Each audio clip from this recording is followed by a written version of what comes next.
2:13 in the morning, I was sitting in complete darkness, refreshing my banking app like a psychopath. Not because I was expecting money, because I was trying to figure out where all of it went. I had just finished what I thought was my best freelance year ever. Clients were paying, my calendar looked like a war zone, I was drinking enough cold brew to legally classify as a chemical weapon, and somehow, I was broke. Then I opened my tax software and found a mistake so stupid, so unbelievably catastrophic, that I genuinely thought my freelance career might be over. I'm talking thousands of dollars. Gone. And the worst part? It was completely my fault. But that wasn't even the moment things got bad. Because 3 days later, my accountant called me and said words I will literally never forget. Yeah, the IRS is probably going to notice this. So, for context, I'm a freelance video editor based in Chicago. Which sounds cool, until you realize it mostly means sitting alone in sweatpants, arguing with Premiere Pro at 1 a.m., while eating microwave burritos that somehow taste both frozen and radioactive at the same time. I'd been freelancing full-time for about 3 years. Started on Fiverr, graduated to Upwork, eventually escaped the $25 YouTube intro guy phase, and started landing decent clients. Tech startups, YouTubers, a crypto company that disappeared overnight, a fitness influencer who unironically called himself the Mindset Beast. Classic freelance lore. Financially, things were finally starting to work. I crossed 6 figures that year. Not profit. Revenue. Important distinction. Because freelancers love saying they made $120,000 while secretly surviving on gas station protein bars and emotional damage. Still, I felt successful. I bought an expensive standing desk I never stood at. I subscribed to productivity apps I never opened. I watched one Ali Abdaal video and suddenly thought buying a second monitor would heal my childhood trauma. Typical freelancer behavior. But underneath all the fake productivity aesthetics, I was exhausted. Every month felt like financial roulette. One month, I'd make $14,000. The next month, I'd panic because a client suddenly needed to pause deliverables, which is corporate language for, we spent all our money hiring a fake social media guru named Braden. I wish I was joking. And because freelance income feels fake when it hits your account, I developed a dangerous habit. I stopped treating money like money. It became numbers. Digital confetti. Oh, cool. $8,000 invoice paid. Immediately spends $400 on ergonomic lighting. I called it investing in my workspace. My bank account called it attempted self-destruction. But the biggest mistake? I ignored taxes. Not fully. I paid them. Kind of. Like, spiritually. See, every freelancer hears the same advice. Save 30% for taxes. Simple concept. Extremely difficult when your brain sees available money and immediately starts acting like a raccoon finding an unlocked trash can. And that's when things started getting weird. And around September, I decided to finally get organized financially. Huge mistake. Because this triggered something inside me. I became obsessed with optimization. Budget spreadsheets, finance YouTube, tax deduction TikToks. Which, by the way, is the worst possible place to learn taxes. Every guy on TikTok looks 19 years old and somehow owns 7 LLCs. One dude literally said, if your dog appears in content, technically he's a business employee. Sir, that is a golden retriever, not payroll. But I kept watching. And slowly, I convinced myself I understood taxes. This was the beginning of the downfall. I downloaded accounting software, linked my accounts, started categorizing expenses, and immediately realized I had absolutely no idea what I was doing. Why did I have 47 Uber Eats charges labeled office supplies? Why had I categorized Spotify as business consulting? Why was there a recurring charge simply labeled AI Tool Pro Max Elite? What does that even mean? At this point, my finances looked like a cryptocurrency scam survivor support group. Still, I ignored the chaos. Because freelancers are amazing at one thing: avoiding problems until they become cinematic. Then, October happened. The month everything collapsed. One Friday night, I'm sitting in my apartment editing a finance YouTuber's video titled 10 Habits Financially Successful People Never Do. Meanwhile, I'm eating cereal for dinner because I forgot groceries exist. The irony physically hurt. Then my phone buzzes. Bank notification. I open it expecting a client payment. Instead, quarterly tax withdrawal. I had completely forgotten estimated taxes were due. And the amount was horrifying. Like stomach-dropping horrifying. I literally reopened the app 3 times, hoping I hallucinated it. I hadn't saved enough. Not even close. Because apparently my tax strategy was vibes. Now suddenly I'm doing Freelancer math, which is where you stare at your ceiling calculating whether selling your monitor counts as diversification. I started spiraling. Canceled subscriptions. Paused gym membership. Actually cooked food for once. Dark times. Then came the real problem. I opened my bookkeeping software to figure out how bad things actually were. And that's when I saw it. Duplicate income entries. Thousands of dollars duplicated. At first I thought, a weird visual bug. Nope. For months, my software had imported multiple transactions twice, meaning my reported income looked way higher than reality. And because I'd been using those numbers to estimate taxes, I had massively overpaid. Thousands. Just gone. I sat there staring at my screen like a medieval peasant discovering taxes for the first time. Then my brain entered full panic mode. Did I file things wrong? Was this fraud? Was I getting audited? Was prison about to become a networking opportunity? Freelancers become legal experts instantly when scared. So naturally, I Googled everything. Worst decision possible.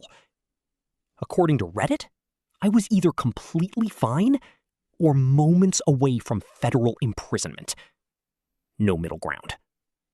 One guy said, the IRS won't care. Another guy said, my cousin made this mistake and now lives in a van. Very helpful. Then my accountant called and somehow made things worse. Now, first of all, finding a good accountant as a freelancer feels impossible. Every accountant either speaks exclusively in riddles, charges like a celebrity lawyer, sounds personally offended by your existence. Mine was named Greg. Greg had the emotional warmth of airport security. I explained the duplicate entries. Long silence. Then he says, how long has this been happening? Never good. I tell him maybe 8 months. Another silence. Keyboard typing. Then, yeah, you overpaid by a lot. I should have felt relieved. Instead, I felt physically ill. Because now we had another problem. The tax filings already went through, meaning correcting them would require amended filings, documentation, explanations, basically paperwork hell. And if you've never dealt with tax paperwork as a freelancer, imagine trying to solve a murder mystery where all the suspects are PDF files. I hear maybe 20% of it because my soul had already left my body. Then he casually says, also, there may be penalties. I almost passed away. At this point, my apartment looked like a conspiracy bunker. Receipts everywhere. Coffee cups stacking like archaeological layers. 3 monitors open. IRS tabs. Bank statements. A YouTube video titled, How to Survive Financial Stress. Very relaxing content. And while all this was happening, clients still needed work. Because freelancing does not pause for emotional collapse. One client literally emailed, "Hey, quick tweak. Brother, I am fighting for my financial life." But it got worse, because while reviewing transactions, I discovered something even more embarrassing. I had mixed personal expenses into business accounts constantly. Streaming services, random Amazon purchases, a gaming chair. At one point, I apparently attempted to deduct LED lights. For ambiance, I genuinely considered moving into the woods. Then came the email, the absolute worst email. One of my biggest clients was restructuring budgets, meaning gone. 30% of my income vanished during a tax crisis.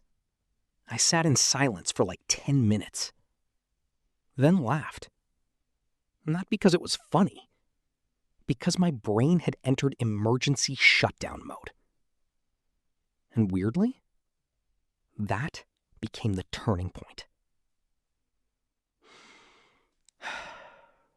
High tension moment. That night, I couldn't sleep. So I did what every financially stressed freelancer eventually does. I opened YouTube and watched productivity videos at 3 a.m., pretending my life was fixable through morning routines. But something hit me. Every creator online kept selling this fantasy. Wake up at 5 a.m., cold shower, optimize everything, scale your income, grind harder. Meanwhile, nobody talked about the actual emotional reality of freelancing.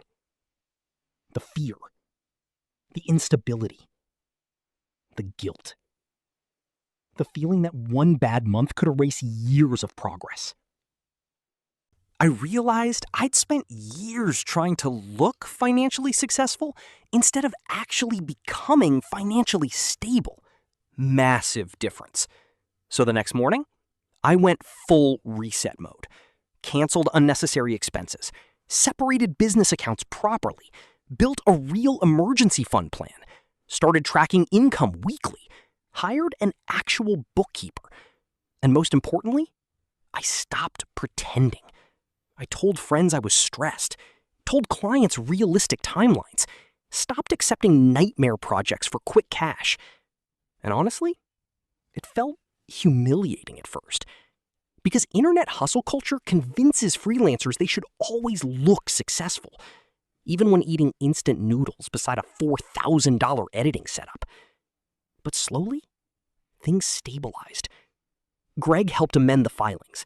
The IRS didn't kick down my door. I recovered part of the overpayment months later.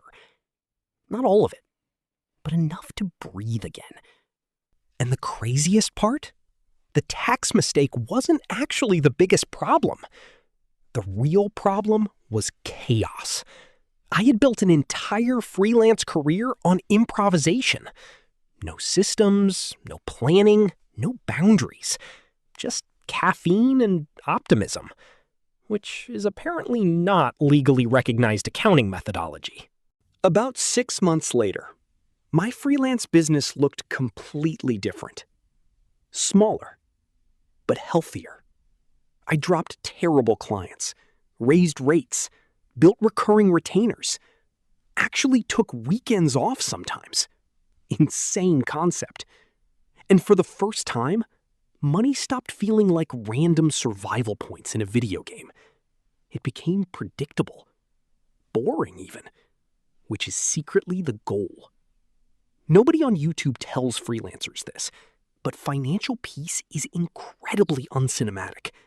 There's no dramatic montage, no Lamborghini, no billionaire morning routine, just fewer panic attacks. And honestly, that's enough. I also learned freelancers are weirdly isolated. We spend so much time online seeing fake success stories that we assume everyone else has life figured out. Meanwhile, most freelancers are quietly Googling, "Can I write off coffee?" The answer, apparently, is emotionally yes. Legally, less clear.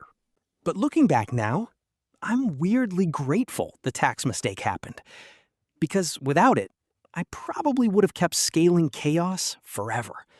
More clients, more stress, more fake productivity, more financial confusion, until eventually burning out completely. Instead, I finally learned how to run freelancing like a business instead of a casino. Which sounds obvious, but trust me, a shocking number of freelancers are one spreadsheet away from psychological collapse.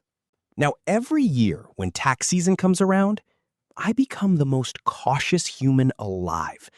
I organize receipts like FBI evidence. I reconcile transactions weekly. I fear QuickBooks updates like natural disasters. And whenever new freelancers ask me for advice, I tell them the same thing. Making money freelancing is hard. Keeping it is harder. Because nobody warns you that freelancing isn't just editing videos or designing logos or writing copy. You're also the accountant, the customer service department, the marketing team, the therapist, the emergency fund, the entire company. And sometimes you're also the idiot who accidentally pays thousands extra in taxes because you trusted bookkeeping software while sleep deprived. Which, unfortunately, was me. But honestly, that's freelancing.